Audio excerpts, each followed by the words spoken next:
وأتوب إليك لا حول ولا قوة إلا بالله العلي العظيم اللهم صل على سيدنا محمد وعلى آل سيدنا محمد وبارك وسلم أعوذ بالله من الشيطان الرجيم بسم الله الرحمن الرحيم الفصل الثاني عن أبي هريرة رضي الله عنه قال قال رسول الله صلى الله عليه وسلم الإمام ضامن والمؤذن مؤتمن اللهم ارشد الأئمة واغفر للمؤذنين رواه أحمد وأبو داود والترمذي والشافعي رحمهم الله وفي أخرى له بلفظ المصابيح. الحمد لله والصلاة والسلام على رسول الله صلى الله عليه وسلم. আসসালামু আলাইকুম রহমতুল্লাহ বারাকাতুহু।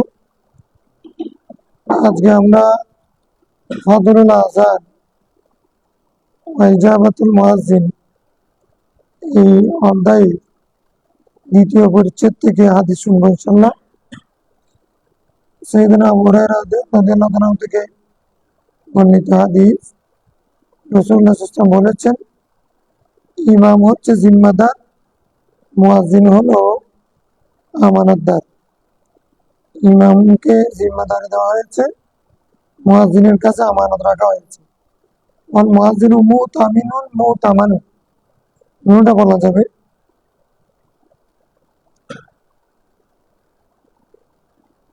রাসূলুল্লাহ সাল্লাল্লাহু আলাইহি ওয়াসাল্লাম ইমামদের জন্য হেদায়েতের দোয়া করেছেন, আল্লাহুম্মা আরশিদিল আইম্মাতা ওয়াগফির লিল মুয়াজ্জিনিন, এবং মুয়াজ্জিনদের গুনাহ মাফ চেয়েছেন।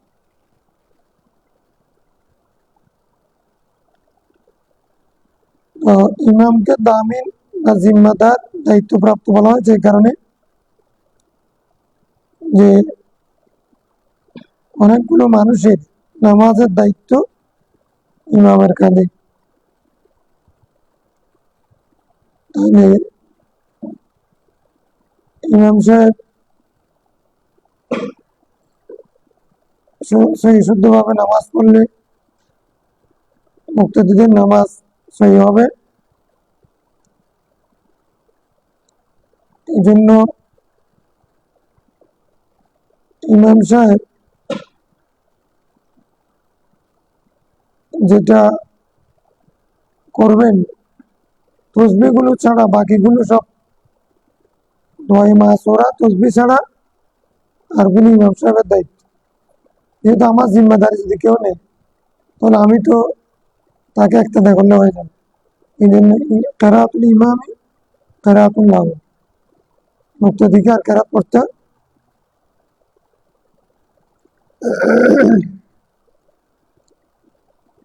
জিম্মাদার।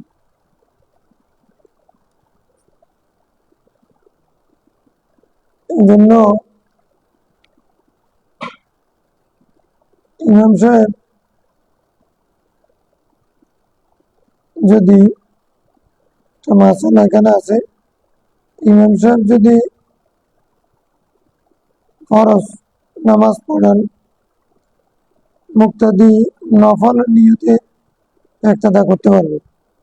ইমাম সাহেব নফল পড়লে তাহলে মুক্তাদি ফরজের নিয়ত করতে পারবে না।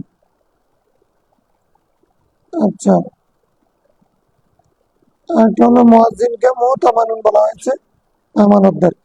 আজান এটা আমানত, ওয়াক্ত মতো আজান দিতে হয়। আজানের মধ্যে উল্টাপাল্টা করে ফেললে, ওয়াক্তের মধ্যে বেশ কম করলে নামাজে মানুষের বেশ কম হবে। এই জন্য ওয়াক্ত মতো আজান দেওয়ার ক্ষেত্রে মুয়াজ্জিন হলো কি আমানতদার। এখন এই আমানত রক্ষা করা এটা তার দায়িত্ব। যদি সে বেশ কম করে, তাহলে একদিকে নামাজে, আবার আমরা আজান শুনে ইফতার করি রোজার সময়, আর তাহাজ্জুদের আজান এটা অন্যখানে চালু আছে, আমাদের এখানে চালু নেই। তো ফজরের আজান শুনলে খাওয়া দাওয়া বন্ধ, অবলক্তে যদি আজান দেয়। মাগরিব ওয়াক্ত আজান দিলে খাওয়া দাওয়া শুরু। এক্ষেত্রে আমার আবদার, কেউ যদি আগে আজান দিয়ে ফেলে তাহলে রোজা ভেঙে যাবে মুয়াজ্জিনের কারণে। দেরি করলে মাকরুহ হবে মুয়াজ্জিনের কারণে। নামাজের ক্ষেত্রে যেমনই মুয়াজ্জিন আমানতদার, রোজার ক্ষেত্রেও এখন ইমাম সাহেব যদি ঠিকভাবে সহিষ্ণুভাবে নামাজ পড়ান, সবার নামাজ ঠিক হবে। ইমাম সাহেব যদি হেদায়েত প্রাপ্ত হয়, মুক্তাদিরা হেদায়েত প্রাপ্ত হবে। ইমাম সাহেব যদি গুমরাহ হয় তাহলে মুক্তাদিরা গুমরাহ হবে। অতএব এই কারণে রাসূল ইসলাম বলছেন, আল্লাহ মারশিদিল আইম্মা, আল্লাহ ইমামদেরকে তুমি হেদায়েতের উপর রাখো, সঠিক পথ দেখাও। ইমাম সঠিক, যে মহল্লার ইমাম সাহেব ঠিক আছে, মহল্লা এটা সোজা থাকবে নামাজের ক্ষেত্রে, অন্যান্য ক্ষেত্রে। ওয়াগফির মুয়াজ্জিনিন, মুয়াজ্জিনদেরকে ক্ষমা করে দাও, নামাজের টাইম বেশ কম, উল্টাপাল্টা করলে সেগুলির কারণে তাদের এগুলি ক্ষমা করে দাও। এই জন্য তাদের মাগফিরাত চেয়েছেন। ইমামের জন্য রুশদ আর মুয়াজ্জিনের জন্য ক্ষমা। তাই ইমামের মর্তবা এখানেও বেশি বোঝা নেই, হেদায়েতের মর্যাদা মাগফিরাতের চেয়ে বেশি।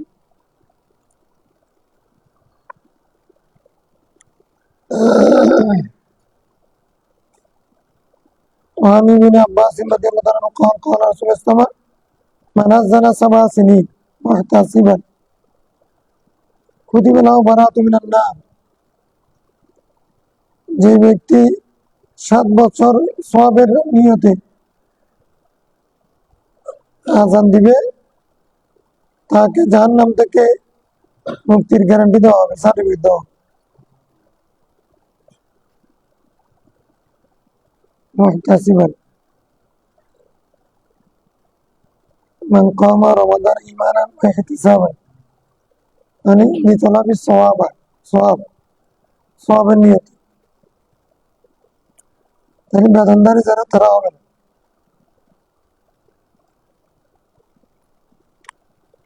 বেতন নিলে এখন যারা 7 বছরে সে বেশি হয়ে গেছে, ওরা তো অনেকদিন আগে জাহান্নাম থেকে মুক্তি সার্টিফিকেট পেয়ে গেছে। মুয়াজ্জিনদেরকে সমাজে ঘুরে না, কিন্তু রাসূল ইসলাম বলছেন জাহান্নাম থেকে পারা, মুক্তি নিবদ্ধ করে দেওয়া। 7 বছর যদি কেউ সওয়াবের নিয়তে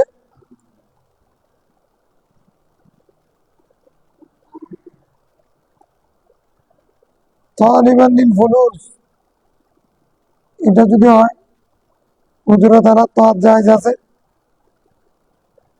আর যদি পাশাপাশি নিয়ে যদি এটাও থাকে যে মুয়াজ্জিনের এরকম ফজিলত, আমি আজান দেবো, মানুষ সবাই আসবে, সবার সওয়াব আমি পাবো, 7 বছর লাগাতার আজান দিলে আমি জাহান্নাম থেকে মুক্তি পাবো, এই নিয়ে যদি মুয়াজ্জিনি করেন, যদি বেতন নিলেও আল্লাহ চাইলে তো মাফ করে দিতে পারেন।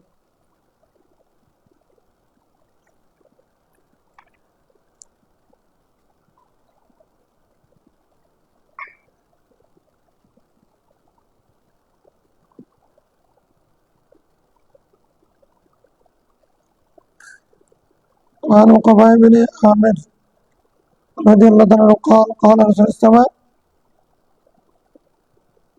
يعجب ربك من راعي غنم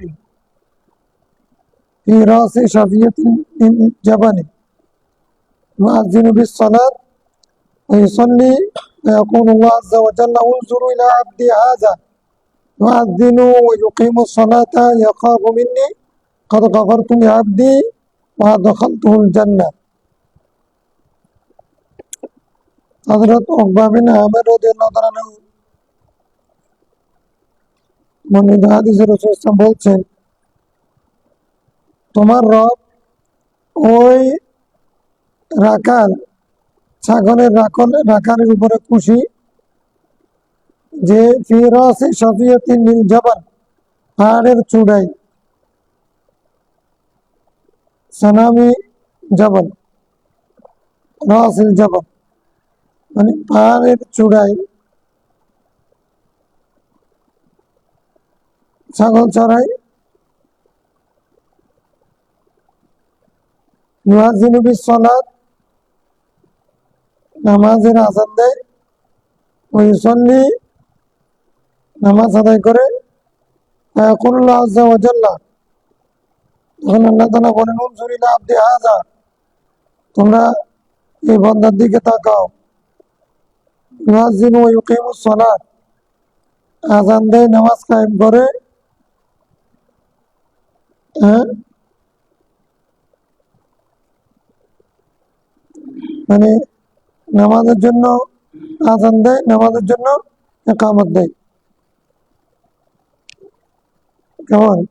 ইউকিমুস সালাত মানে ইউকিমু লিস-সালাত, নামাজের জন্য ইকামত দেয়। তাহলে লিস-সালাত নাম যদি বাদ পড়ে নাসব বানা যায় খাফিদ, একটা কায়দা আছে। জারের আমল হাজব করে নসব দেওয়ার একটা কায়দা আছে।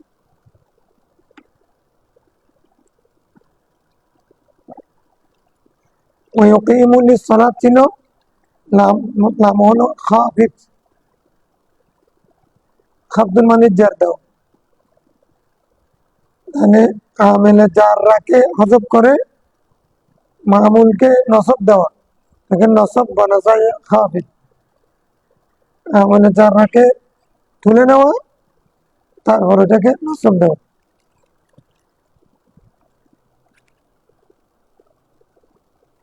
আজানে কামত দেয়, ইয়াখাফু মিন্নি, আমাকে ভয় করে, কত গফারতু লিআবদি, আমি আমার ওই বান্দাকে মাফ করে দিয়েছি, ওয়া দাখালতুল জান্নাহ, তাকে আমি জান্নাতে প্রবেশ করাম।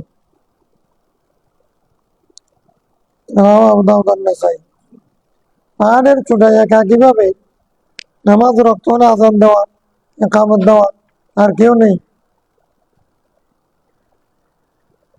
জামাত কায়েম করবে না, আজান কেন দিবে? জামাত কায়েম করবে না, একামত কেন দিবে? জায়েজ আছে। যেখানে কেউ নেই সেখানে আজান দেওয়া, আজানের বরকত হাসিল করা, সওয়াব অর্জন করা, জিন প্রেত থেকে মুক্ত থাকা, ফেরেশতাদের কুরবত হাসিল করা, তারপরে হচ্ছে সে যদি এমত অবস্থায় আজানের কামত দেয়, আল্লাহ তাআলা তাকে জামাতের সওয়াব দান করে।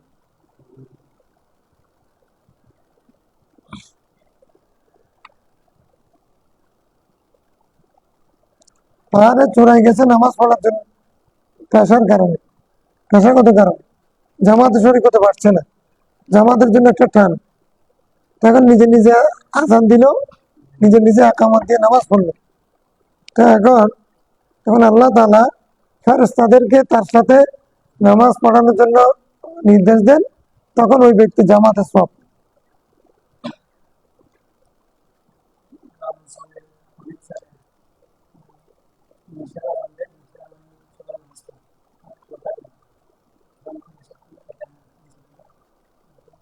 নিজে নিজে একামত দিতে পারে, যিনি আজান দেবেন তিনি একামত দিতে পারবেন, তিনি জামাতও পড়াতে পারবেন। এমনি অন্য কেউ না থাকলেও তিনি একামত দিয়ে তিনি ইমামতি করলেও কোনো অসুবিধা নেই, মুয়াজ্জিন একামত দিতেও কোনো নেই। এমন কিছু জায়গা আছে, হতে পারে যারা একামত দিতে জানে না, ইমাম সাহেব একজন, উনি আজানও দিলেন, একামতও দিলেন, নামাজও পড়েন, কোনো অসুবিধা নেই। আজান একামত তো একটা ঘোষণা, আজান হলো নামাজ, নামাজ রক্ত হয়েছে সেটার ঘোষণা, একামত হলো জামাত রক্ত হয়েছে সেটার ঘোষণা।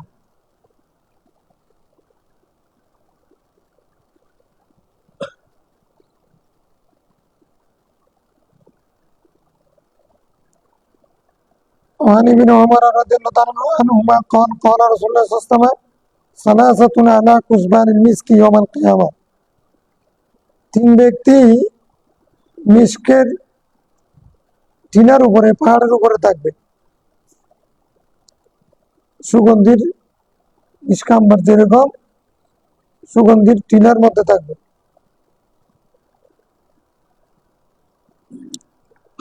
কিয়ামতের দিন আব্দুল হাক্কাল্লাহ হাক্কা মাওলা ওই বান্দা যে আল্লাহর হক আদায় করে তার মুনিবের হক মৌলা মৌলা মানে কি মুনিব যে দাস আর কি দাস থাকলে তার মুনিব থাকবে না দাস থাকলে মুনিব থাকবে না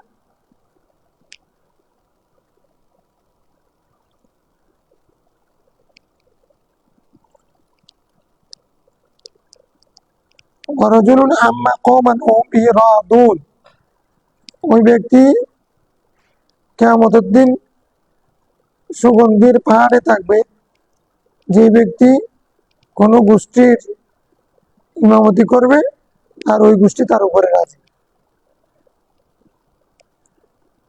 ওয়ারাজুলুন ইউনাদি বিসসালাত খামস কুল্লা ইয়াউমিন ওয়া লাইলাতিন ওই ব্যক্তি যে প্রত্যেক দিন 5 ওয়াক্ত নামাজের জন্য ডাকে মানে আজান দেয় কি করে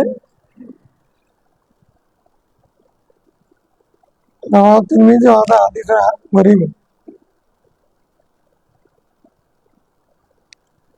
কুসবান মানে কি টিলা টিলা স্তূপ টিলা এটাকে কি বলে কুসবান জামা হলো কাসিব মানে বালু আছে না বালু বালু আছে না বালু বালি আছে না বালি বালিকে এখান থেকে নিয়ে এরকম করে এক জায়গায় আমরা টিলা করে খেলতাম না গম গম ধান চাউল আছে না হেদায়েতের মধ্যে আছে সুবুরাতান একটা শব্দ আছে কুসবানের শব্দ আছে এরকম ঠাল দিলে টাল বালু বালির টাল টাল আছে না স্তূপ কুসবান কাসিম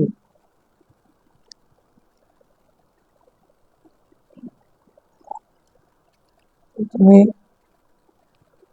10 দিন মোনাস্টেন কি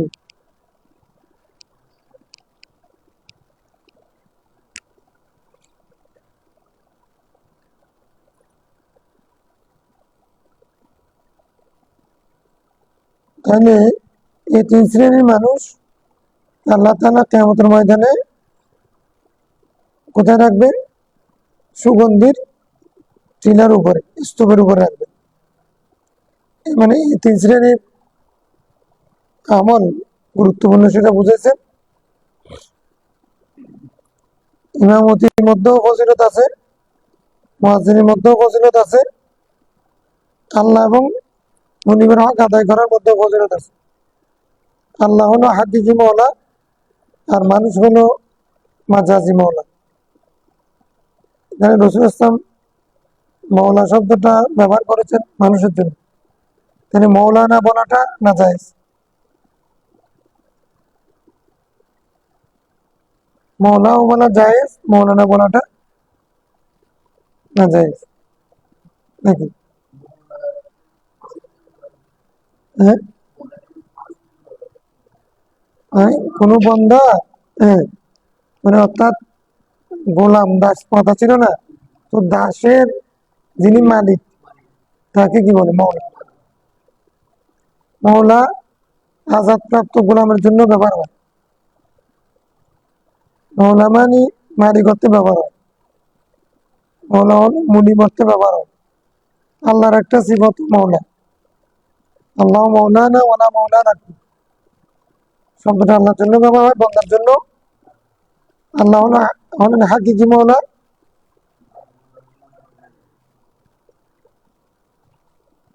মৌলা শব্দটা তৌহিদ ওয়ালিয়ুন মৌলা ওয়ালিয়ুন মাদ্দাতু ওয়ালায়াতু এখন সব মৌলানা মৌলভী, আমাদের দেশে দুটা পরিভাষা ছিল, মৌলানা মৌলভী। মাদ্রাসা লেভেলে উচ্চতর ডিগ্রি নিলে তাদেরকে মৌলানা বলতো, নিম্নতর ডিগ্রি দাখিল আলিম পাস করলে তাদেরকে মৌলভী বলতো। টাইটেল পাস করলে মৌলানা, ফাজিল পর্যন্ত ঢুকে মৌলভী। এই পরিভাষা আমাদের দেশে চালু ছিল। তো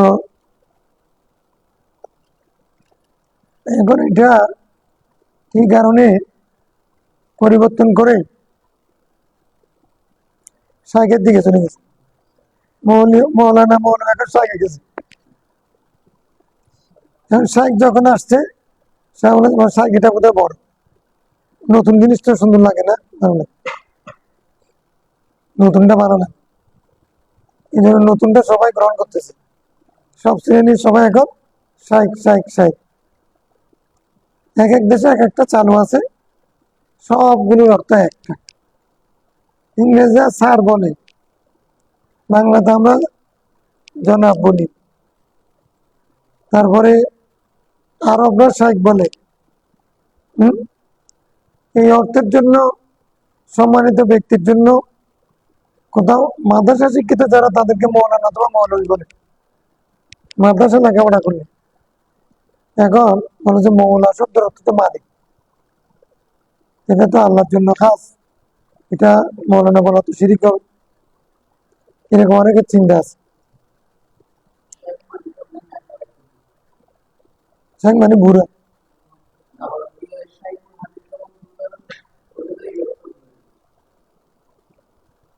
এখন তাহলে মৌলা হু ফিকহের কিতাবের মধ্যে, উসুলের কিতাবের মধ্যে, হাদিসের মধ্যে বন্দার সাথে বন্দার সম্পর্ক মৌলা ব্যবহার করেছে, রাসূল ইসলাম করেছে। তাহলে এটা যদি শিরিক হলে রাসূল ইসলাম করতেন না। মালিক শব্দটা, আমি দোকানের মালিক, আল্লাহও মালিক, আমিও মালিক, তাহলে দুটোটা শব্দটা ব্যবহার হচ্ছে, একটা হাকিকি একটা মাজাজ। তাহলে শব্দ এক হলে সেটা শিরিক হবে না। তাহলে তো আল্লাহ সিফত শুধু রহমান, হ্যাঁ, খালিক, এগুলো ছাড়া অন্যান্য সিফত গুলো তো রাসূল ইসলামের জন্য ব্যবহার হয়েছে, অন্যান্য মানুষের জন্য ব্যবহার হচ্ছে, তাহলে এটা কি শিরিক হবে? তাহলে মৌলানার উপর এত মানে আক্রোশ কেন? এটা কি অপরাধ করলো হঠাৎ করে? আচ্ছা, মৌলানা এক অর্থ হলো আজাদকৃত দাস, আজাদকৃত। তাহলে কিতাবের মধ্যে আমরা আজাদ আল্লাহ, এটা কি আল্লাহ সিফত? সে অর্থের জন্য আমরা মৌলা শব্দটা ব্যবহার করি। মানে মৌলা শব্দের অর্থ অনেক ছোট হতে পারে, উপরেও হতে পারে, যেটা যার জন্য প্রযোজ্য, যে ক্ষেত্রে প্রযোজ্য।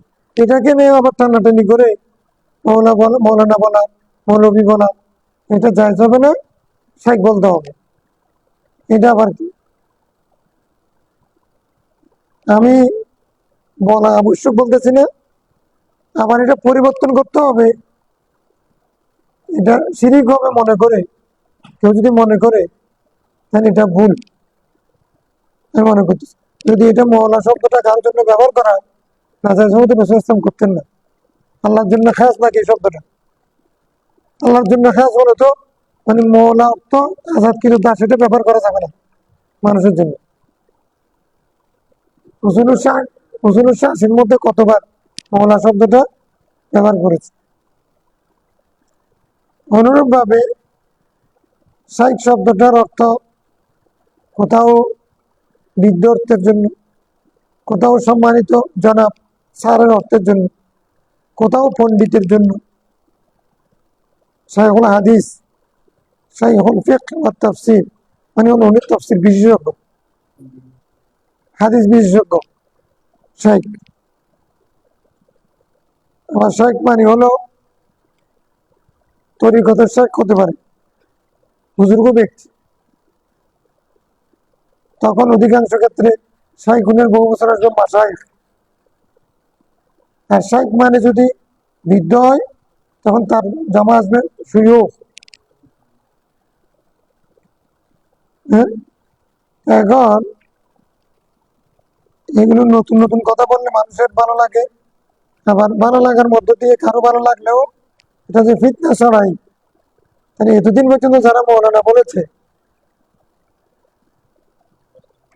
এরা সবাই শিরিক করছে, কোন অর্থের জন্য ব্যবহার হচ্ছে। মানে মাদ্রাসার শিক্ষিতের মধ্যে উচ্চতর ডিগ্রিধারীকে মৌলানা আর নিম্নতম ডিগ্রিধারীকে মৌলবি, এই অর্থের জন্য আমাদের দেশে ব্যবহার হয়েছে। এটা এখানে শিরিক হবে কেন? দোষ কি আছে? এটা পরিবর্তন কেন করতে হবে?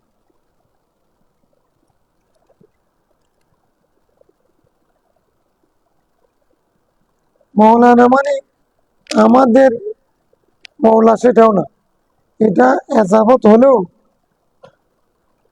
যেহেতু এটা পরিভাষা হয়ে গেছে বায়ানা বাক্য, এটা এখন বায়ান বাক্য আলাদা শব্দের অর্থ না। নুরুটা মিলে একটা জায়গার নাম যেহেতু হয়ে গেছে, এখানে মূর্তি টুর্তি এগুলোর অর্থ আর নাই। অনুরূপ ভাবে যখন টার্ম হয়ে যায় সেটা শাব্দিক অর্থ এটা মোরাদ হবে না। মৌলানা মানে উনি সম্মানী ব্যক্তি, মাদ্রাসা শিক্ষিত ব্যক্তি। মৌলভী মানে উনি সম্মানী ব্যক্তি, মাদ্রাসা শিক্ষিত ব্যক্তি, তবে উনি মৌলানা হলে বড় সার্টিফিকেটদারি, উনি নিম্ন সময় এতটুকু, এই অর্থের জন্য আমরা ব্যবহার করেছি। না জায়েজ হওয়ার কোনো সুরত আমি দেখি না, শিরিক বেদাতের কোনো গন্ধ এখানে আমি দেখি। আল্লাহ আ'লাম।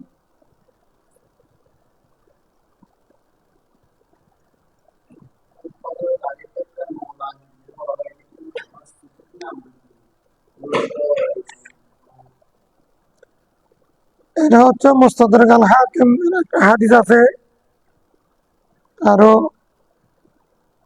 অন্যান্য সুনানের মধ্যে আসছে মান কুনতু মাওলাহু ফাআলিয়ুন মাওলা, আমি যার মৌলা আলীও তার মৌলা।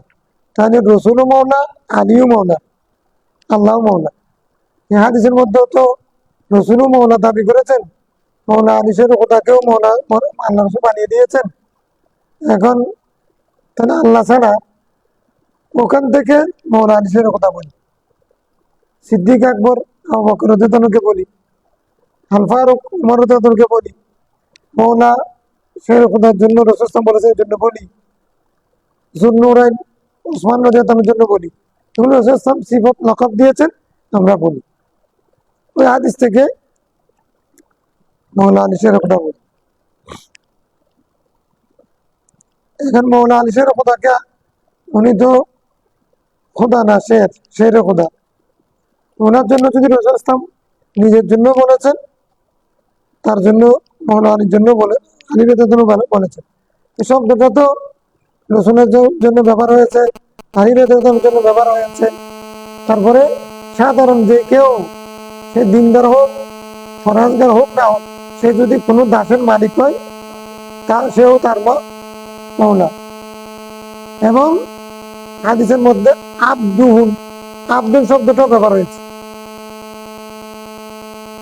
আব্দুহু, এটা আমাদের জন্য আব্দুহু শব্দটা মানে তার, আব্দ মানে দাস, এর থেকে ব্যবহার হয়েছে।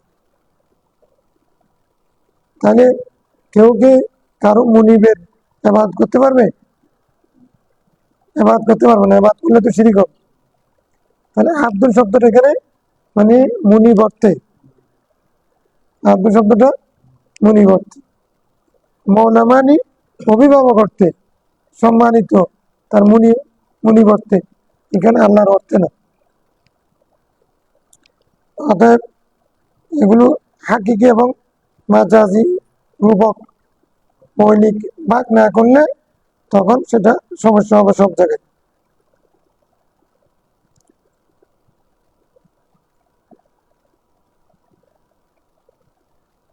মানে আমি ওরা দ্বারা দিল দানো قال قال رسول الله صلى الله عليه وسلم المؤذن يغفر له مدى صوتي, মুয়াজ্জিনের গুনাহ ক্ষমা করে দেওয়া হবে তার আওয়াজ যতদূর শোনা যায় ততটুকু পর্যন্ত। ওয়াশহাদু লাহু কুল্লু রুতবিন ওয়া ইয়াবিস, প্রত্যেক শুষ্ক আর আর্দ্র, ভিজা এবং শুষ্ক বস্তু তার পক্ষে সাক্ষ্য দিবে। ওয়াশাহিদুস সালাত ইউক্তাবু লাহু 25 সালাতান, যে ব্যক্তি নামাজে হাজির হয় মানে জামাতে হাজির হয় তাকে 25 ওয়াক্ত নামাজের সওয়াব দেওয়া হবে। ইউকাফিরু আনহু মা বাইনাহুমা, দুই নামাজের মাঝখানে যত গুনাহ সগীরা গুনাহ হবে সেগুলো মাফ করে দেওয়া হবে। রাওয়াহু আহমদ ওয়া আবু দাউদ ওয়া ইবনে মাজাহ ওয়া রাওয়াহু আন-নাসাই ইলা কওলিহি কুল্লু রতাবিন ওয়া ইয়াবিস, রতাবিন ওয়া ইয়াবিস ওয়া ক্বালা ওয়া লাহু মিসলু আজরি মান সাল্লা। মুয়াজ্জিনের জন্য বলছে প্রত্যেক ব্যক্তি যারা নামাজ পড়বে তাদের যে সওয়াব মুয়াজ্জিনেরও সমপরিমাণ সওয়াব। আচ্ছা, তাহলে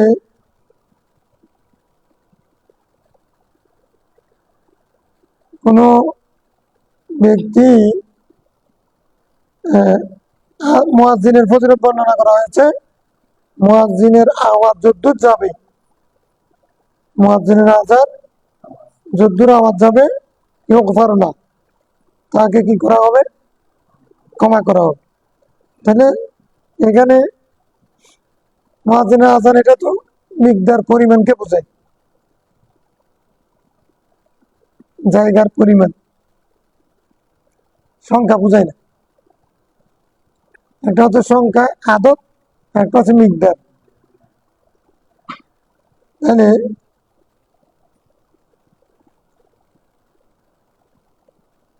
এখন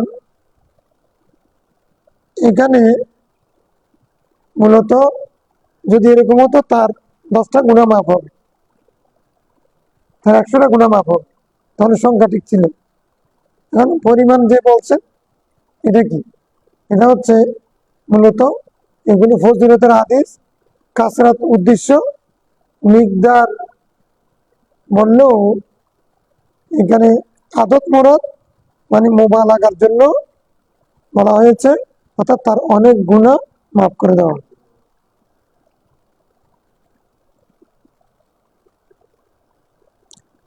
কোন হাদিসের মধ্যে প্রত্যেক শুষ্ক এবং ভিজা রতবিন,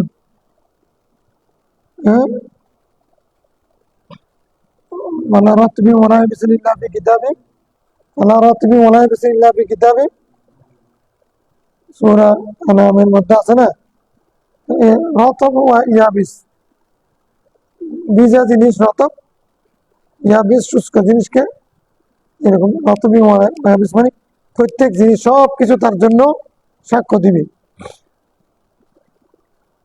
কেউ জামাতে নামাজ পড়লে 25 ওয়াক্ত নামাজের সওয়াব পাবে। আরেক হাদিসের মধ্যে 27 ওয়াক্ত আছে, আরেক হাদিসের মধ্যে 500 ওয়াক্ত আছে। কাসরাত মুরাদ, কাসরাত, অথবা যদি মুআয়্যান হয় মানে আদত যদি খাস হয়, হাকিকি অর্থ নিলে তখন সেটাকে ভিন্ন তাবিল করতে হবে। কিরকম? কোন জামাতে 25 ওয়াক্ত, কোন জামাতে 27 ওয়াক্ত, কোন জামাতে 500 ওয়াক্ত, কারো জন্য 25, কারো জন্য 27, কারো জন্য 500। জামাতের সাথে নামাজ পড়ার যার আন্তরিকতা যত বেশি সে পরিমাণ দিবে। জামাত যত বড় হবে সব বড় বেশি হবে। ইমাম সাহেব যত মুখলেস হবে সব বেশি হবে প্রত্যেকে হলে। কেমন? তারপরে এগুলো তো হচ্ছে স্বাভাবিক। এখন কেউ যদি সরকার তো ইসলামের পেছনে নামাজ পড়ে,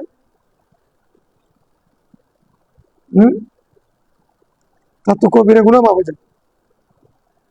হ্যাঁ, কবিরা গুনাহ কি হয়ে যায়? তার জন্য তো জান্নাত ওয়াজিব হয়ে যাবে। ইমানের চোখে সে রাসূল ইসলামের পেছনে দেখেছেন, নামাজ পড়েছেন, তার জন্য জান্নাত ওয়াজিব হয়ে যাবে। এখন তার সওয়াবের হিসাব কি? রাদিয়াল্লাহু আনহু ওয়া রাদু আনহু, তাদের উপর আল্লাহ সন্তুষ্ট, তারা আল্লাহর উপরে সন্তুষ্ট। এই সার্টিফিকেট যাদের, তাদের আবার সওয়াবের কি গুণে পড়ে ওখানে 500 এগুলো কি, হ্যাঁ? তাহলে কাসরাত মুরাদ এটা একটা উদ্দেশ্য, আর আপেক্ষিক হতে পারে। এক এক জামাতে এক এক সওয়াব, এক এক ব্যক্তির জন্য এক এক সওয়াব, ইমাম ভেদে এক এক সওয়াব।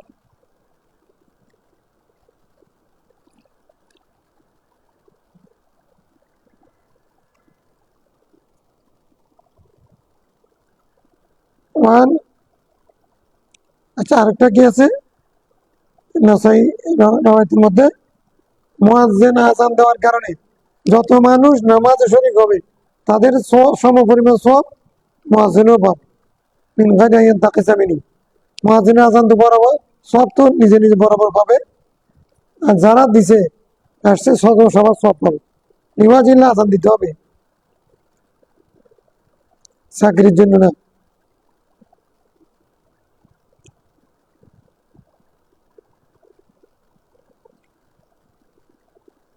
যতদিন মসজিদে থাকে চাকরিরত, তখন ঠিক টাইমে আযান দেয়, বাড়িতে গেলে নামাজে পড়ে, এরকম মানে।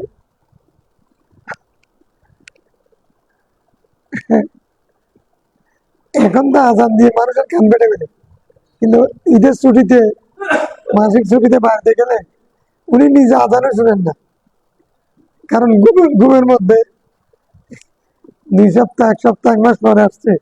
এখন ভালো করে আহ, ঘুম এমন ভাবে দিছে, অন্য মুয়াজ্জিনের আযান শোনারও সুযোগ নাই, তাইলে উনি এরকম সব পাবে নাকি? আল্লাহ দিলে কেউ বাধা দিবে নাকি? অর্থাৎ নিওয়াজিল্লা আযান দিতে হবে।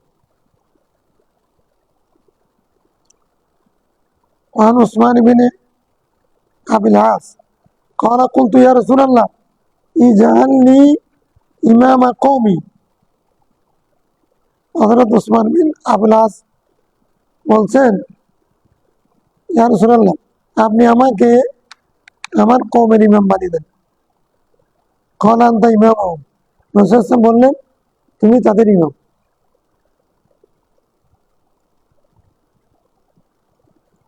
আবু মুসা আশআরী রাদিয়াল্লাহু আনহুর সাথে 2 জন লোক আসছিল, তারা পথ চাইছে। আল্লাহ রাসূল বলেন, আমরা যারা পথ চাই তাদেরকে পথ দিই না। এখানে উনি ইমামতি চাইছেন, ইমামতি দিয়ে দিচ্ছেন। এটা আসলে রাষ্ট্রীয় পদ না, ইমামতি ধর্মীয় পদ, এই জন্য ভাগ করতে পারি।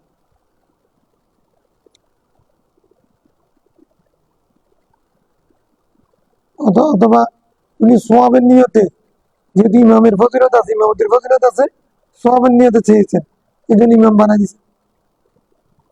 ক্বালা আনতা ইমামুহুম, তুমি তাদের ইমাম। ওয়াক্তাদি বিআদআফিহিম, তুমি তাদের মধ্যে সবচেয়ে দুর্বল ব্যক্তি ধরে, হ্যাঁ,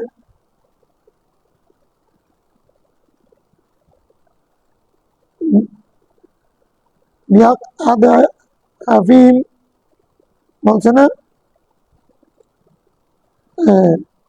ওয়াক্তাদি বিআদআফিহিম, তাদের সবচেয়ে দুর্বল ব্যক্তিদের তুমি একতাদা করবে। তো সবচেয়ে দুর্বল ব্যক্তির একতাদা করবে, ইমাম বানাই দিছেন। আবার রাসূল তুমি মুক্তাদি, তুমি ইমাম বানাই দিলাম, তুমি মুক্তাদি করো, মুক্তাদি হয়ে যাও। এটা কি জিনিস? হম,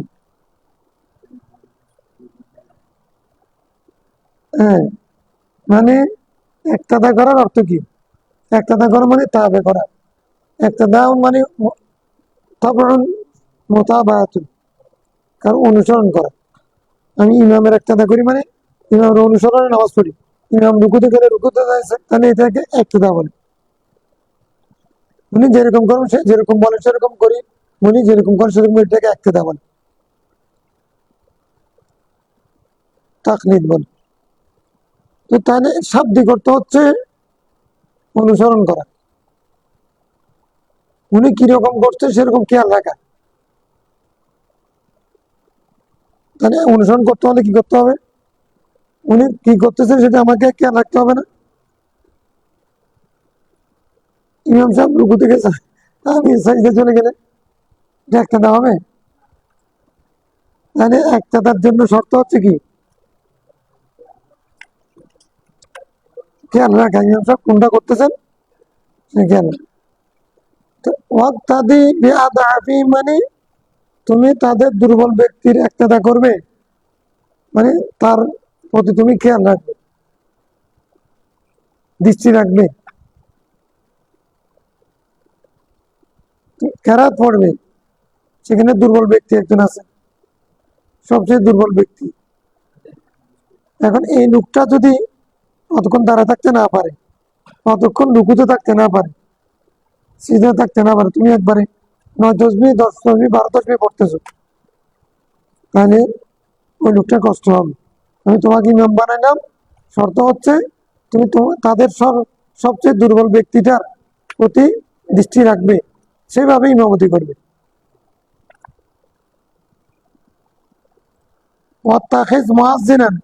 তুমি একজন মুয়াজ্জিন নিয়োগ করে, ইমাম হলে তার একজন মুয়াজ্জিন দরকার আছে না? আমরা যারা শুধু যে মুয়াজ্জিন সেই ইমাম, টাকা বেশি দেওয়া দিতে পারবো না, এজন্য ইমামকেও, ইমাম মুয়াজ্জিন একজন, তারপরে খতিব রাখলে রাখলাম, না রাখলে নাই, বাহাদুরি করে অনেকে খতিব রাখে, ইমাম মুয়াজ্জিন একজন, এটা শুনলাম না। হ্যাঁ, জায়েজ আছে, টাকা দিতে পারলে আর কি করবে, মানুষ না পারলে কি করবে? তুমি একজন মুয়াজ্জিন রাখিও, লা ইয়াখুযু আলা আযানি আজরান, যে মুয়াজ্জিন আযানের বিনিময়ে কোনো কিছু গ্রহণ করবে না, এমন একজন মুয়াজ্জিন ঠিক করবে যে আযানের বিনিময় নেবে না। মানে তুমি কি করবা? তুমি দুর্বল ব্যক্তিদের খেয়াল রাখবা নামাজ পড়ানোর ক্ষেত্রে, আর একজন মুয়াজ্জিন নিয়োগ করিও যে কোনো বিনিময় নেবে না। উজুরাত আলা তাআত প্রথম দিকে যাই ছিল না, প্রয়োজন মোতাবেক যুগের চাহিদা অনুযায়ী এটাকে মুতাআখিররা জায়েজ ফতোয়া দিয়েছেন। নাহলে ধর্মীয় কাজগুলো বেকার হয়ে যাচ্ছে, মসজিদ বন্ধ হয়ে যাচ্ছে, তালিম বন্ধ হয়ে যাচ্ছে, মুয়াজ্জিন পাওয়া যাচ্ছে না। আরে আমি কৃষি কাজ করতে গেছিলাম, ওখান থেকে ছাগল ছাড়াতে গেছি, অনেক দেরি হয়ে গেছে, এখন আমি ঠিক টাইমে আজান দিতে পারিনি, খেয়েছি, হ্যাঁ আমার কি এটা চাকরি নেই? এরকম বললে তাহলে আজানও ঠিকভাবে হবে না, ইমামতি ঠিকভাবে হবে না। এরকম একটা যুগ যখন আসছে, তখন আমরা এরকম বেতনদারি ইমাম মুয়াজ্জিন নিয়োগ করেছি। আল্লাহ সব দিলে দিবে, না দিলে না।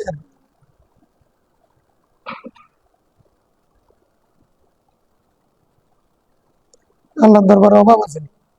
আর বাংলাদেশের মানুষ যে পরিমাণ বেতন পায়, সেই হিসেবে আল্লাহ সব দিবে, বেশি না দিলেও কমান্য দিবে তো।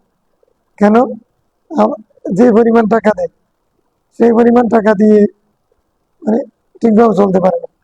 অতএব এখন আমরা এদিকেও কম পাচ্ছি, ওইদিকে আল্লাহ যদি না দেন, তাহলে আমরা ঠকে যাবো না?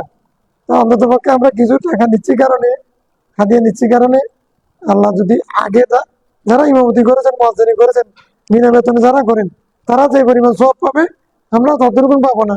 কিন্তু একবারে পাবো না, এটা কেন হয়? কারণ আমাদেরকে তো, এটা অন্য কেউ চাকরি করলে 5 ওয়াক্ত ফজরের নামাজের সময় ওরা চাকরি করে 9টা থেকে 5টা, তারপরে ছাতায় করে ঘুমাই,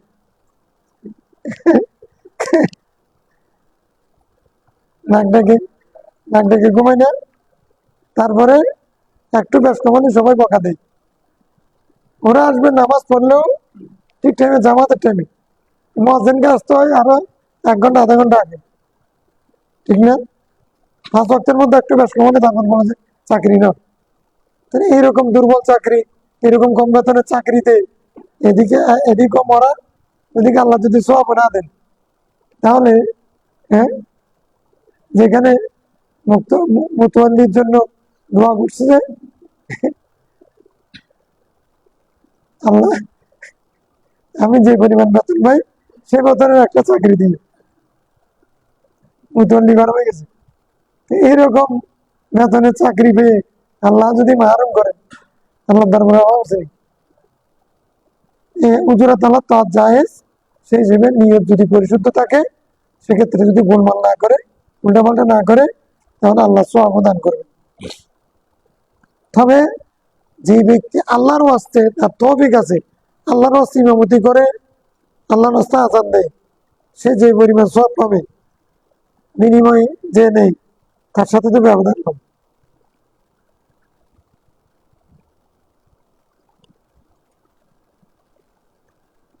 وعن أم سلمة رضي الله عنها قالت علمني الرسول صلى الله عليه وسلم أن أقول إن أذان المغرب আরেকটা দোয়া পাওয়া যাচ্ছে, আজানের দোয়া। আজানের দোয়া একটা না, কালকে 3টা পাইছি না, আজকে আরেকটা। মাগরিবের আজানের সময় বিশেষ করে বলতেছে হযরত উম্মে সালামাকে রাসূল সাল্লাল্লাহু আলাইহি ওয়াসাল্লাম শিখিয়েছেন, আল্লাহুম্মা হাযা ইকবালু লাইলিকা ওয়া ইদবারু নাহারিকা ওয়া আসওয়াতি দুআতিকা ফাগফিরলি। উম্মে সালামা, তুমি মাগরিবের আজানের সময় দোয়া পড়বা। আজানের সময় মানে আগেও বলে নাই, পরেও বলে নাই, ইন্দার মধ্যে ওয়াসাত আছে, তাহলে আগেও পড়া যাবে, পরেও পড়া যাবে। মানে সেখান থেকে যারা সালাতু সালাম দেয়, তারাও ইশারাতুন নজ দিয়ে সালাত সালাম সাবিত করতে পারবে। তবে আমি ঝগড়ার পক্ষে না, ফিতনার পক্ষে না। যেখানে বাড়াবাড়ি হবে, টানাটানি হবে, রসুলের সামনে আঘাত হয়ে যাবে, না দিলে কি হয়েছে এটা বেদাত, এরকম ফতোয়া আসবে, পরিহার করা উচিত। ইমাম মিরকাতের মধ্যে আজানের সময় অনেকগুলো দোয়া বলছে, তাহলে এটার পক্ষে হাদিস আছে। এই দোয়ার অর্থ কি? আল্লাহ, তুমি, এটা তোমার রাতের আগমন, দিনের প্রস্থান, চলে যাওয়ার টাইম, তুমি আমাকে ক্ষমা করে দাও। আর একটা কি?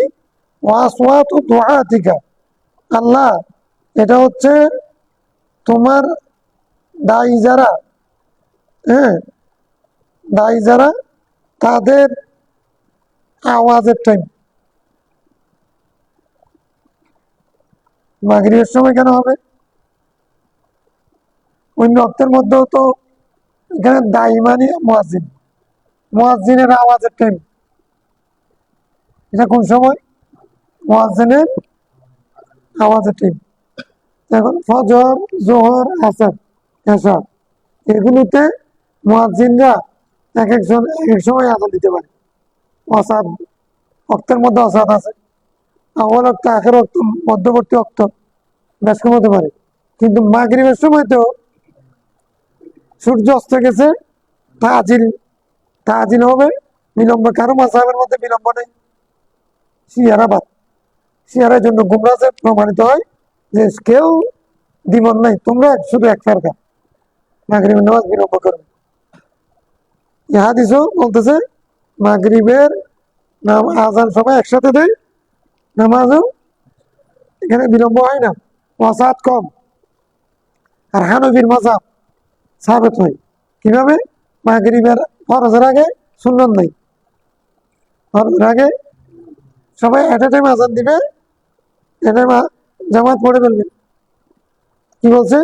দোয়া তুন্দা ইস জামাত দোয়া, তোমার তোমার দায়ী, তোমার দায়ী মানে সব মুয়াজ্জিন আল্লাহর দায়ী। কেমনে আল্লাহর দায়ী? তারা আল্লাহর ইবাদতের দিকে মানুষকে ডাকে। আল মুয়াজ্জিনুনা দুআতুল্লাহ, মুয়াজ্জিনরা আল্লাহর দায়ী। তাহলে যারা মানে কোরআন হাদিসের বয়ান মানুষের সামনে করে, হেদায়েতের আলোচনা করে, তারাও দায়ী। আর যারা মুয়াজ্জিনি করে তারাও দায়ী। এখন মুয়াজ্জিনি ফেলে আবার 3 দিনের জন্য, হ্যাঁ, দাওয়াতের কাজ করা, ওইদিক ওইটা যদি ছুটি না পাই, হ্যাঁ, ওইটাও দাওয়াত। দাওয়াত সব সময় থাকবে, দাওয়াতের ফজিলত আছে, উদু ইলা সাবিলি রাব্বিকা বিল হিকমাতি ওয়াল মাউইজাতিল হাসানা, দাওয়াতের ফজিলত আছে, এটা ঠিক আছে। কিন্তু আমি যে আজান দিচ্ছি ওইটাও যে দাওয়াত, ওইটাকে দাওয়াত মনে না করে আমি ডাক্তার, আমি ডাক্তারি করা ওইটাও যে খেদমত ইবাদত, ঠিক টাইমে ওটা না করা, সরকারি চাকরিজীবী আমি ঠিক টাইমে চাকরি করা ওটাও ইবাদত, ওটা কিছু না। আমি শুধুমাত্র মানুষকে নামাজের জন্য ডাকবো, মানে ওয়াজ করব, এটাকে দাওয়াত মনে করা এটা ঠিক না। আর যদি উনি যদি কোরআন হাদিসের বয়ান না জানেন তাহলে দাওয়াত দেওয়া তো জায়েজ নাই। আজান দেওয়ার জন্য কোরআন হাদিস জানা আবশ্যক না এই দাওয়াতের জন্য, কিন্তু দ্বীনের দাওয়াতের জন্য কি লাগবে? কোরআন হাদিসের এলম লাগবে। তাহলে আমি মনে করছি, আমি বলতে চাচ্ছি, কোনো ব্যক্তি যদি আজান দেন ওইটা একটা দাওয়াত, ওইটা একটা কি আল্লাহর পথে ডাকতেছে না, নামাজের প্রতি দাওয়াত। এটাকে হালকা পাবার, হালকা কেমনে পাবে? এটা তো অনেক বড়। না ইদাল্লাহ ইদা সলাত, এইরকম। তাহলে মাগরিবের সময় একসাথে সবাই আজান দেয়, তো যখন সবাই একসাথে আজান দেয় তখন জামাতে যখন আজান দিচ্ছে অন্যান্য অক্তের সময়ে দোয়া করো না করো, কিন্তু মাগরিবের সময়ে এই দোয়াটা করবে। কেন? এদুল্লাহ আলাল জামা, এদুল্লাহ আলাল, সব মুয়াজ্জিন যখন একসাথে আজান দিচ্ছে তখন তখন আল্লাহ রহমত বর্ষণ হচ্ছে, তোমার দোয়া কবুল হবে। তাহলে দোয়া কবুল হয় বেশি সম্মিলিত ভাবে নাকি একাকি? একাকি দোয়া জায়েজ, সম্মিলিত ভাবেও দোয়া জায়েজ, কবুল হবে বেশি সম্মিলিতের মধ্যে। এই জন্য দোয়ার মধ্যে, সব দোয়ার মধ্যে অধিকাংশ ক্ষেত্রে রব্বানা আছে, এই দিনাজ সিরাতাল মুস্তাকিম আছে। একাকি নামাজ পড়লে আমরা কি বলি? এই দিনাজ সিরাতাল, আল্লাহ তুমি আমাদেরকে সঠিক পথ দেখাও। আমি একাকি নামাজ পড়তেছি, একাকি দোয়া করতেছি, রব্বানা যালামনা, রব্বানা ইগফির লানা, রব্বানা আতিনা। কোরআন শরীফের বেশিরভাগ ক্ষেত্রে দোয়ার ক্ষেত্রে কি আসছে? রব্বানা আসছে। তার মানে ইয়াদুল্লাহি আলাল জামা, দোয়া করতে হবে সবাই, সবাইকে নিয়ে, সবাই নিয়ে সবার জন্য দোয়া করলে, একাকি দোয়া করলেও অন্যদের কারণে নিজের দোয়া কি হয়ে যাবে? হয়ে যাবে। অতএব সম্মিলিত দোয়া না জায়েজ, এটা এটা তো দোয়ার খেলাফ। তুমি সম্মিলিত দোয়া না যায় যত হচ্ছে, মানে আমি শুধু চাইবো আমার জন্য, কারোর জন্য চাইবো না। হ্যাঁ, বলতে পারবো না যে উনি একাকি দোয়া করতেছে, তো উনি সেখানে সবার জন্য দোয়া করেছে।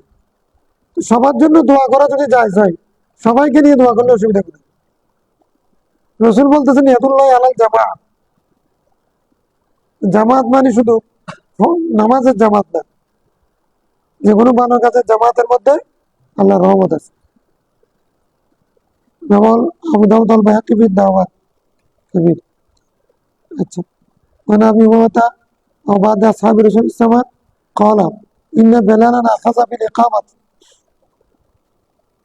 হযরত বেলাল ইকামত শুরু করেছেন। ফালাম্মা আন ক্বালা, যখন তিনি বললেন কদ কামাতিস সালাহ, ক্বালা রাসূলুল্লাহ সাল্লাল্লাহু আলাইহি ওয়াসাল্লাম আকামাহাল্লাহ ওয়া আদামাহা। আচ্ছা, কদ কামাতিস সালাহ তো সময় হুজুর কি দোয়া করব? এরকম অনেকে প্রশ্ন করে না। একামতের সময় একামতের জবাব দেওয়া এটাও সুন্নাত। তবে জুমার দিনের ব্যাপারে ইখতিলাফ আছে। জুমার দিনের ব্যাপারে লফজান না বলে ইয়া বলাটা, মনে মনে বলাটা উত্তম। আর দোয়াটা ইশারায় করা এতটুকু জায়েজ আছে, মানে হাত তুলে দীর্ঘক্ষণ না করে দোয়াটা মনে পড়ে পড়ে এরকম ইশারা করে, এটা এটা পক্ষে ঢাকার মধ্যে কিতাবের মধ্যে এটা করে আসছে। বুঝা গেছে তো মাসালা না? তাহলে কত কম আল্লাহ আকবর বললে আমরাও সবাই বলবো, উচ্চ আওয়াজে না, মনে মনে বলবো একামতের সময়। আর আজানের সময় তো লফজান বলবো আওয়াজ করে। তাহলে কত কামাতের চলার সময় কি বলবো? আকামাহুল্লাহু ওয়া আদামাহা, আল্লাহ তাআলা এই নামাজকে কায়েম করুন, এটাকে স্থায়ী করুন। নামাজের জন্য দোয়া করতেছি, কার জন্য? নামাজের প্রতি আমি মুহতাজ নাকি নামাজ আমার প্রতি মুহতাজ? তাহলে মোতাজিলের জন্য দোয়া, হ্যাঁ, দোয়া করা জায়েজ। মোতাজিলের জন্য দোয়া করা জায়েজ, তবে সেটার দ্বারা মোহতাজের ফায়দা, মোহতাজের মোহতাজিলেই মানে যার দিকে মোহতাজ সেই ব্যক্তি কি নয়, দোয়ার তার প্রয়োজন নেই, কিন্তু মোহতাজ ব্যক্তি দোয়া করতেছেন, এতে ফায়দা হবে কার? যেমন আমরা রসুল ইসলামের জিয়ারতে যাচ্ছি, এতে রসুল ইসলামের শান বাড়বে নাকি কমবে, নাকি গুনাহ মাফ হবে নাকি সব বাড়বে? আমাদের লাভ হবে। অনুরূপ ভাবে সাধারণ মানুষের জিয়ারত করলে মুদ্রারও লাভ, জাহিরুলও লাভ, হাদিস শরীফ। অতএব নামাজের কোনো দোয়ার প্রয়োজন নেই, কিন্তু আমরা নামাজের জন্য দোয়া করছি মানে নামাজের ভালোবাসা দেখাচ্ছি, এই জন্য আল্লাহ খুশি হবেন, আমাদের লাভ হবে। তাহলে কত কামাতে সালাত বললে দোয়া কি? আকামাহুল্লাহু আকামাহুল্লাহু ওয়া দামাহা।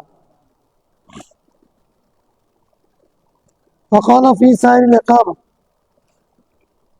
তিনি পুরা কামতের মধ্যে কি বলতেন? কানাহমি হাদিস ওমর ফিল আযান, উমর রাদিয়াল্লাহু তাআলা হাদিসের মধ্যে যেরকম আছে সেরকম বলতেন পুরো একামতের মধ্যে।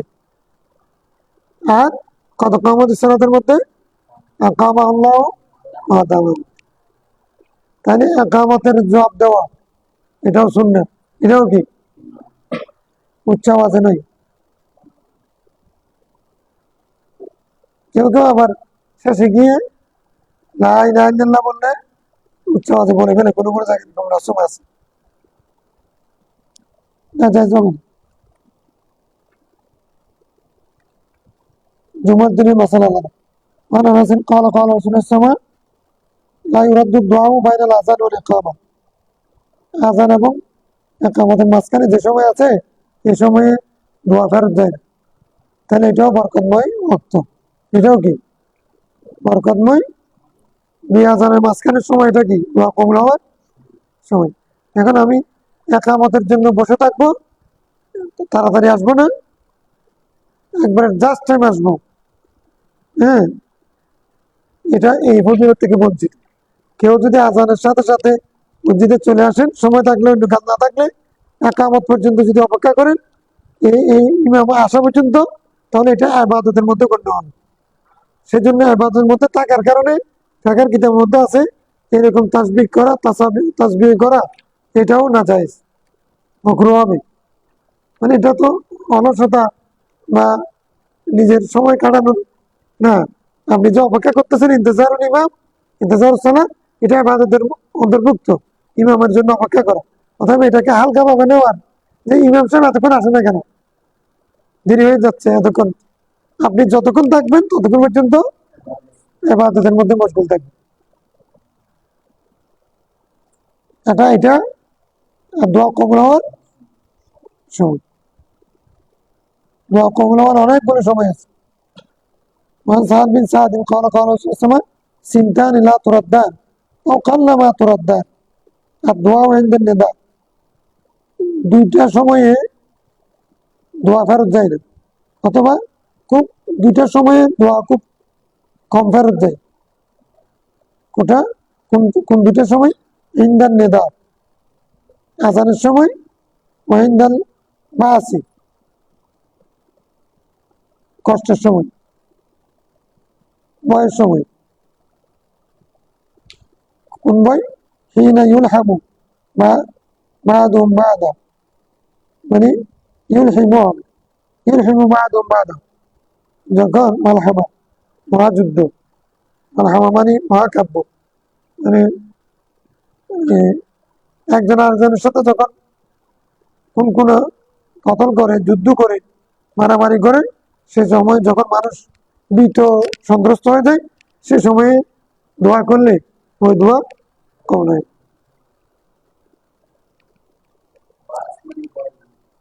ভয়,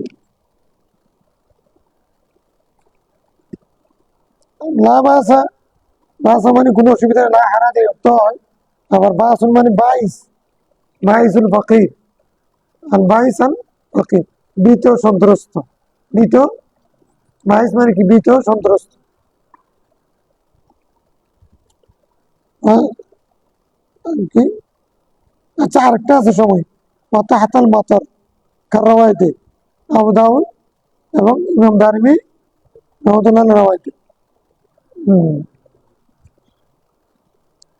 হাতাল মাতার, যখন বৃষ্টি নাজিল হয় তখনও দোয়া কবুল হয়। বৃষ্টি যখন নাজিল হয় তখন, তাহলে বৃষ্টির সময় আমরা দোয়া করবো। হাদিস, হ্যাঁ। মান আব্দুল্লাহ বিন আমর قال رجل يا رسول الله ان المؤذنين, বৃষ্টির সময় তো আমরা ভালো করে কাঁথা গায়ে দিয়ে ঘুমাই, ঘুমানোর টাইমে ঘুমাবো, দোয়া নফল দোয়া তো দূরের কথা, বৃষ্টি বেশি পড়লে তার নামাজও পড়া হয় না।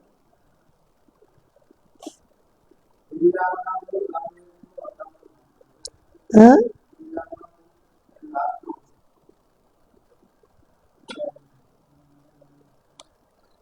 মানে বলছে কি ওয়াতাহাতাল ওয়াফি রাওয়ায়াতিন ওয়াতাহাতাল মাতর, কোন কোন রাওয়ায়াতের মধ্যে তাহাতাল মাতর শব্দটা আছে, বিষয়টা আছে, রাওয়াহু আবু দাউদ ওয়া দারিমি। হ্যাঁ, কিন্তু ইল্লা আন্নাহু লাম ইয়াজকুর ওয়াতাহাতাল মাতর, ওই ইমাম দারিমি ওয়াতাহাতাল মাতর এই শব্দটা উল্লেখ করেন নাই। আবু দাউদের আবু দাউদের কোন রাওয়ায়াতের মধ্যে ওয়াতাহাতাল মাতর আছে, কোন রাওয়ায়াতের মধ্যে ওয়াতাহাতাল মাতর নেই। عن عبد الله بن عمرو قال رجل يا رسول الله ان المؤذنين يفضلوننا فقال رسول الله صلى الله عليه وسلم قل كما يقولون فاذا انتهيت فسل تعطى رواه ابو داود। হযরত আব্দুল্লাহ বিন আমর হাদিসের আলোকে বলছেন, হাদিস বর্ণনা করতেছেন, এক ব্যক্তি বলছেন ইয়া রাসূলুল্লাহ, মুয়াজ্জিনরা তো আমাদের থেকে অগ্রসর হয়ে যাচ্ছে, ফজিলত মণ্ডিত হয়ে যাচ্ছে, আরো বেশি শ্রেষ্ঠত্ব অর্জন করে ফেলতেছে আমাদের উপরে। তখন রাসূল সাল্লাল্লাহু আলাইহি ওয়াসাল্লাম বলছেন কুল কামা ইয়াকুলুন, আচ্ছা মুয়াজ্জিন যেরকম বলে তুমি সেরকম বলো। আমরা যে হাদিস পড়েছি এটা কি তোমার হাদিস না? হ্যাঁ, ইদা সামিউতুমুল মুয়াজ্জিনা ফাকুলু, ইদা সামিউতুমুল মুয়াজ্জিনা ফাকুলু মা ইয়াকুলু, ফাকুলু মিসলা মা ইয়াকুল, ওয়াসাল লিয়াল ওয়াসিলাতা, ওয়াসাল লিয়াল ওয়াসিলাতা। হ্যাঁ, ফাইন্নাহা মানজিলাতুন, ফাইন্নাহা মানজিলাতুন ফিল জান্নাহ লা ইয়ানবাগি লিআবদিন মিন ইবাদিল্লাহ আরজু আন আকুনা ওয়া আনা আকুনা, আরজু আন আকুনা হুয়া, মানে আরজু আন আকুনা আনা হুয়া। এটা কার হাদিস? আব্দুল্লাহ বিন আমর ইবনে আল-আসের হাদিস। তো এই আমর ইবনে আল-আসের হাদিস, তাহলে তুমি এরকম বলো, যদি বললে কি হবে? ফাইদাইন তাইতা, যখন কই কোথায় গেল? হ্যাঁ, হ্যাঁ, ফাইজাইন তাইতা ফাসাল, তখন তুমি চাও তো তা তোমাকে দেওয়া হবে। সাল তো তা, মুয়াজ্জিন যেরকম বলে তুমি সেরকম বলো, তারপরে দোয়া করো, তোমাকে দেওয়া হবে। তাহলে আজানের পরে দোয়া করলে সেই দোয়া কি হয়? কোন দোয়া?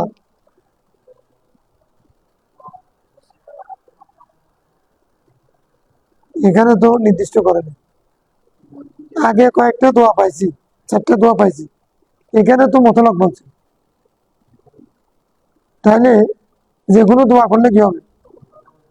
আচ্ছা, যে রাসূল সাল্লাল্লাহু যখন বলেছেন হাল্লাত লাহু শাফাআতি ওয়াজাবাত লাহু শাফাআতি, এই কথাটা যেহেতু আযানের পরে দোয়ার মধ্যে শিখিয়ে দিয়েছেন, এখন রাসূল এই হাদিসের মধ্যে বলছেন সাল, তুমি যে কোনো কিছু চাও, জায়েজও হবে।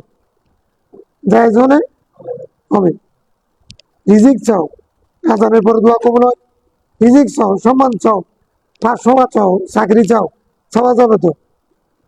তাহলে এখন হাদিসের মধ্যে যেখানে শাফাতের কথা আসছে, আমি যদি ওই আজানের মধ্যে, আজানের দোয়ার মধ্যে ওর যখন শাফাতও বললে, এটা কি নাজায়েজ হবে?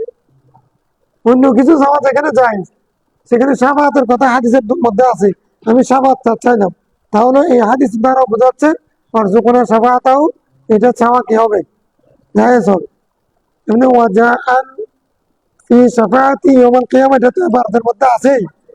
তো আমরা যদি হাদিসের মিল নাই, সাল তোতা, এই হাদিস থেকে যদি আমরা মানে সাহাবাত করি, ইস্তেমবাদ করি, যে কোনো দোয়া যেহেতু জায়েজ, তো ওয়ারজুকনা শাফাআতাহু, এটা তো আমাদের মকসদে আসেনি। আমাদের দিন রাসূল সাল্লাল্লাহু আলাইহি ওয়াসাল্লাম যদি পাই, এটা আমাদের জন্য নাজাতের বিষয় না। তো এটা এটা চাইলে অসুবিধা কোথায়? মানে হাদিস দ্বারা কি বোঝা যাচ্ছে? আমরা যদি সুপারিশ চাই, সেটাও জায়েজ হবে এবং সুপারিশ পাবো ইনশাআল্লাহ। কারো না লাগলে ওরা চাইবে না, কারো যদি না লাগে, হ্যাঁ, না চাক অসুবিধা নেই। যাদের লাগবে তারা চাইবে, যাদের লাগবে না তারা চাইবে না। এটা নিয়ে বাড়াবাড়ি করার দরকার, যদ্দূর আছে তদ্দূর পড়লেও অসুবিধা নেই। عن جابر رضي الله عنه قال سمعت النبي صلى الله عليه وسلم يقول إن الشيطان إذا سمع النداء بالصلاة ذهب حتى يكون مكان روحاي روحا রোহা নামক জায়গা পর্যন্ত পৌঁছে যায় আজানের ভয়ে শয়তান। মানে মসজিদে শরীফ আজান দিলে, তখন মসজিদে আজান দিলে তখন সেটা শয়তান সেখান থেকে রোহা পর্যন্ত পৌঁছে। আবার সেখানে পর্যন্ত শয়তানকেও রসুল দেখেন, শয়তান কদ্দুর যাচ্ছে সেটাও দেখেন। আচ্ছা, শয়তান যে সে পর্যন্ত পৌঁছছে, এটা রসুল ইসলাম যদি না দেখতেন কেমনে বলতেন? হ্যাঁ, শয়তান কদ্দুর যাচ্ছে। আচ্ছা, রোহা নামক জায়গা বা রোহা নামক জায়গাটা দূরে কতটুকু? وقال الراوي والروحا من المدينة على 36 মাইলা। কত মাইল? 36 মাইল দূরে। 36 মাইল দূরে। আচ্ছা, কোন সাধারণ মানুষ 36 মাইল পর্যন্ত দেখবে নাকি? 1 মাইল দেখবে? 36 মাইল পর্যন্ত রাসূল ইসলাম দেখতেছেন। এখন শয়তান সে পর্যন্ত গেছে, সেজন্য যাই, সেজন্য শয়তান 36 মাইল দেখছেন। আর যদি শয়তান যদি আরো দূরে গেলে, যিনি 36 মাইল দেখেন তিনি তার চেয়ে বেশি দেখেন না? দেখছেন যেহেতু শুনেন না, দেখলে দেখলে শুনতেও পারেন। আচ্ছা, তো ইয়াটা কতটুকু দূরে? মানে মসজিদে নববী থেকে মওতার যুদ্ধ হয়েছে, যে মওতার যুদ্ধ, সে যুদ্ধের বয়ান রাসূল সাল্লাল্লাহু আলাইহি ওয়াসাল্লাম দিয়েছেন, সেটা দেখেছেন, সেটা তো প্রায় 500 মাইল।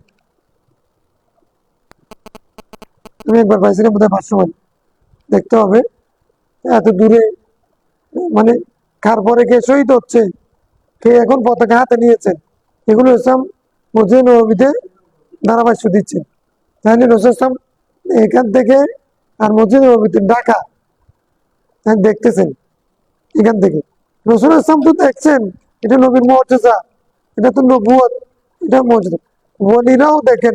হযরত একই মিম্বরে হযরতে ওমর রাদিয়াল্লাহু আনহু, হ্যাঁ, নাহাওয়ানদের যুদ্ধের মধ্যে সারিয়া জাবান বলেছেন যে, হ্যাঁ, ওটা যে বলেছেন সহিহ রাওয়ায়াত আসছে, হযরত ওমরও দেখেছেন। রসুল দেখা, রসুল ইসলাম দেখা, এটা তো রসুল ইসলামের জন্য সামান্য মুআজিজা, ছোট মুআজিজা। ওলিরাও সেরকম দেখতে পারে, আল্লাহ প্রদত্ত ক্ষমতা বলে, তখন সেটাকে আমরা মুআজিজা বা কারামত বলবো। তো কারামত কারণে তো আমাদের বুঝে আসে না, কারামত বুঝে আসলে এটা কারামত কেমন হবে, বুঝে আসলে এটা মুআজিজা কেমন হবে? ঠিক আছে না? 36 মাইল দূরে শয়তান চলে যাচ্ছে, রসুল সে পর্যন্ত রোহা নামক স্থানে শয়তান গিয়ে অবস্থান করতেছে, সেটাও রসুল দেখছেন। এটা মুআজিজা, আল্লাহ প্রদত্ত ক্ষমতা। রাওয়াহু মুসলিম, এটা দুর্বল হাদিস না, সহিহ হাদিস না, মুসলিম রাওয়ায়াত করেছে। وعن علقمة بن وقاص رضي الله عنه قال إني لعند معاوية بن أبي سفيان আমি হযরত মুআবিয়ার পাশে ছিলাম রাদিয়াল্লাহু তাআলা আনহু ইযা আযানা মুয়াজ্জিনু হযরত মুআবিয়া রাদিয়াল্লাহু আনহু আযান মুয়াজ্জিন আযান দিলেন ফাকালা মুআবিয়া রাদিয়াল্লাহু আনহু কামা ক্বালা মুয়াজ্জিনু তার মুয়াজ্জিন যেরকম বলেছেন উনি সেরকম বলেছেন হাত্তা ইযা ক্বালা হাইয়া আলাস সালাহ ক্বালা লা হাওলা ওয়ালা কুওয়াতা ইল্লা কালকে যে বলেছিলাম সাহাবীদেরও আমল কোনটার উপরে ছিল তুমি তো এরাওয়াত পেয়েছো ঠিক আছে বাবা তুমি তো এরাওয়াত পেয়েছো আমরা বলছি তো কিন্তু দেখা যাচ্ছে পরবর্তীতে সাহাবীদের আমল ছিল এটার উপরে সেই কারণে সেটা আমরা আমল করতেছি দুটোটা সহি রাওয়ায়াত কিন্তু এটা কেন আমল হয়ে গেল সাহাবীরা সেটার উপরে আমল জারি ছিল তাহলে এটার ফজিলত বেশি ওটাও সহি ঠিক ছিল কোন কোন ক্ষেত্রে এরকম রাসূল সাল্লাল্লাহু আলাইহি ওয়াসাল্লাম প্রথম জীবনে সেটা পড়েছেন সহি রাওয়ায়াত কিন্তু যে রাওয়ায়াতটা উনি করেছেন ওই সাহাবী ইন্তেকাল করেছেন হযরত আবু হুরায়রা যেটা শুনেছেন তার থেকে পরবর্তীতে রাসূল ইসলাম দেখা যাচ্ছে যে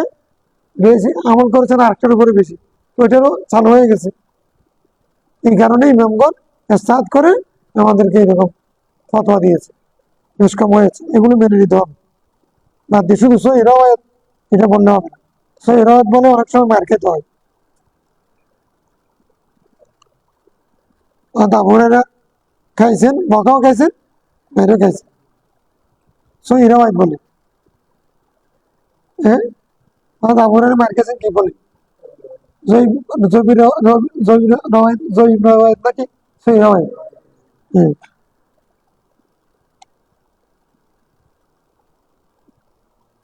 ফালাম্মা ক্বালা হাইয়া আলাল ফালাহ ক্বালা লা হাওলা ওয়ালা কুওয়াতা ইল্লা বিল্লাহিল আলিয়্যিল আযীম এখানে উনি আলিল আযীম আরো বাড়ায় দিয়েছেন আলিল আযীম দোয়া মাসুরার মধ্যে জিয়াদাত জায়েজ আছে কিনা সেরকম একটা মাসালা আছে জায়েজের পক্ষে উলামায়ে কেরামের ফতোয়া আছে দোয়া যদি মাসুরা হয় মানে মাসুরা মানে রাসূল সাল্লাল্লাহু আলাইহি ওয়াসাল্লামের রওয়ায়াতের মধ্যে আল্লাহ রাসূলের পক্ষ থেকে যে সমস্ত দোয়া আসছে এগুলো জায়েজ না জায়েজ এটার পক্ষে মানে বিপক্ষে রাওয়ায়াত আছে জমহুরের মত অধিকাংশের মত জায়েজ নেই কিন্তু অনেকেই জায়েজ বলেছেন যেগুলো মানান অর্থের সাথে মিল আছে কোরআন শরীফের হাদিসের মধ্যে অন্য জায়গার মধ্যে আসছে এরকম মিলাইয়া মানে দোয়া মাসুরা লম্বা করা জায়েজ আছে রাসূল ইসলাম আলিল আযীম বলেন নাই কিন্তু আলিল আযীম বললে আল্লাহ সিফত বর্ণনা করে যদি না হয় না কোনটার সাথে যদি বলেন এক্ষেত্রে বলেন নাই আর কি কিন্তু অন্য জায়গায় বলেছেন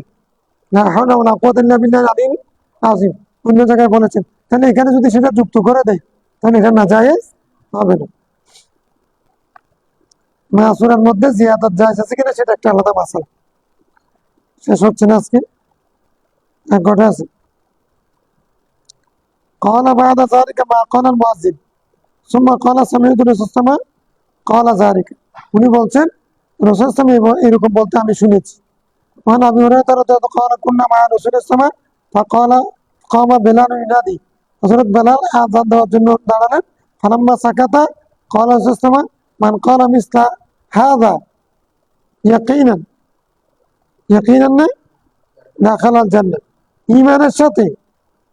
ঈমানের সাথে বিশ্বাসের সাথে যে ব্যক্তি এরকম বলবে সে জান্নাতে যাবে আমরা এরকম হাদিস পড়েছি মানে আযানের জবাব দিলে জান্নাতে যাবে মানে আয়েশা রাদিয়াল্লাহু আনহা قالت كان النبي صلى الله عليه وسلم إذا سمع المؤذن يتشهد قال وأنا তিনি বলতেন وأنا আমি আশহাদু আল্লা ইলাহা ইল্লাল্লাহ বলতেন তারপর বলতেছেন আমি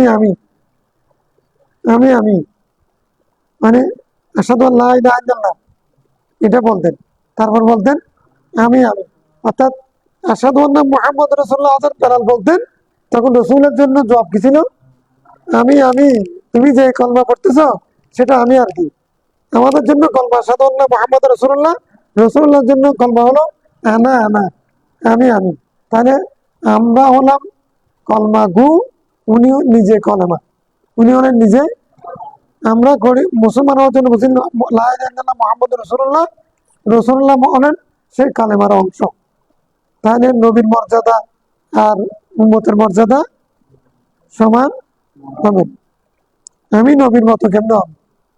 তুমি নবীর মতো হলে তোমার কলমা আমি পড়লে, তোমার কলমা তুমি পড়ো তো। না না না, তুমি কেউ যদি বলে, আচ্ছা, কেউ যদি কালেমা আজানের সময় বলে, আসাদু আন্না মুহাম্মদ রাসূলুল্লাহ বলার সময় কেউ যদি বলে আনা আনা, তাহলে এটা মুসালামাতুল কাযযাব হবে না? তার বিরুদ্ধে যুদ্ধ করা ফরজ হবে না? হ্যাঁ, ভণ্ড নবীর বিরুদ্ধে। তাই নবী বলছেন এটা কি? আব্দুল কুদা খালকুন ওয়ান ইবনে ওমর আন্না রাসূলুল্লাহ সাল্লাল্লাহু আলাইহি ওয়াসাল্লাম قال মান আযানা সিনতা আশরাতা সানাতান। আচ্ছা, কাজের মধ্যে 7 বছর, এখানে কয় বছর? সিনতায় আশরাত, 12 বছর। ওয়াজাবাত লাহুল জান্নাহ, 12 বছর কেউ যদি ইউয়াজিল্লাহ আযান দেয়, তার জন্য জান্নাত ওয়াজিব। তাহলে মুয়াজ্জিনকে আমরা যারা ছোট মনে করি, বিনা বেতনের কথা এখানে বলছে নাকি? কুতিবা লাহুম বিতাযিরি ফি কুল্লি ইয়াউমিন সিত্তুনা হাসানাতান, তার জন্য আযানের বিনিময় হিসেবে তার জন্য সিত্তুনা হাসানাতান, মানে 60টা, প্রত্যেক দিন তার জন্য 60টা সওয়াব আলাদা লিপিবদ্ধ হবে আযান দেওয়ার কারণে। ওয়ালিকুল্লি ইকামাতিন সালাসুনা হাসানাত, আর প্রত্যেক আযান একামতের বিনিময়ে 30টা। তাহলে আযানের গুরুত্ব ডাবল একামতের চেয়ে। তাহলে একামত আযান দিলে 90টা। তো এতগুলো সব কি করব? এর আগে তো রাসূল ওয়াজাবাত লাহুল জান্নাত, তার জন্য কি হয়ে যাবে? জান্নাত ওয়াজিব হয়ে গেছে। তারপরে যদি সব পাই, তাহলে রফে দরজাত হবে, রফে দরজাত হবে। তাহলে মুয়াজ্জিনরা সবাই জান্নাত, সব মুয়াজ্জিন কি জান্নাতি। মকসুদুল মুমিনিন হলে সমস্যা আছে।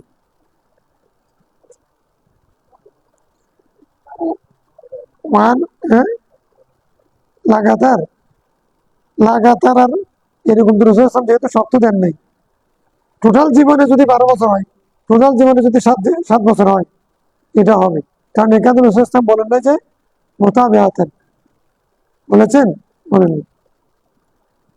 7 বছর হলে, 12 বছর হলে, 12 বছর সারা জীবনেও।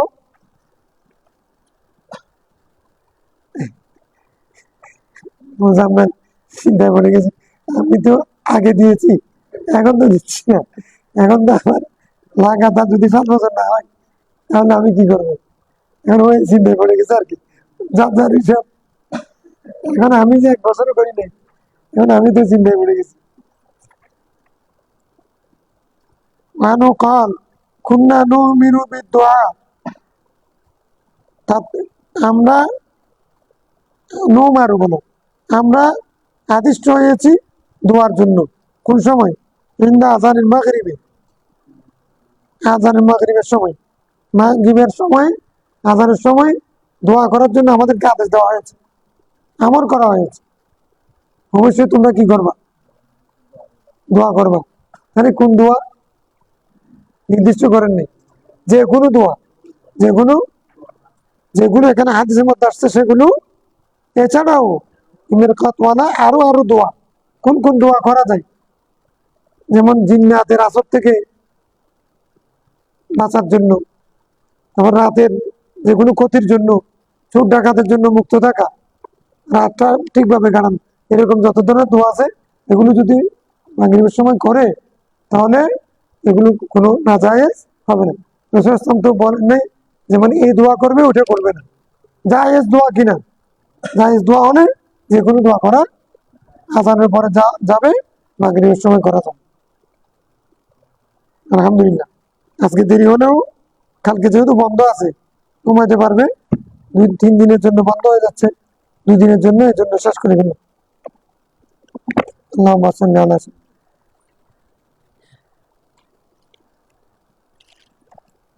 দোয়া করেন।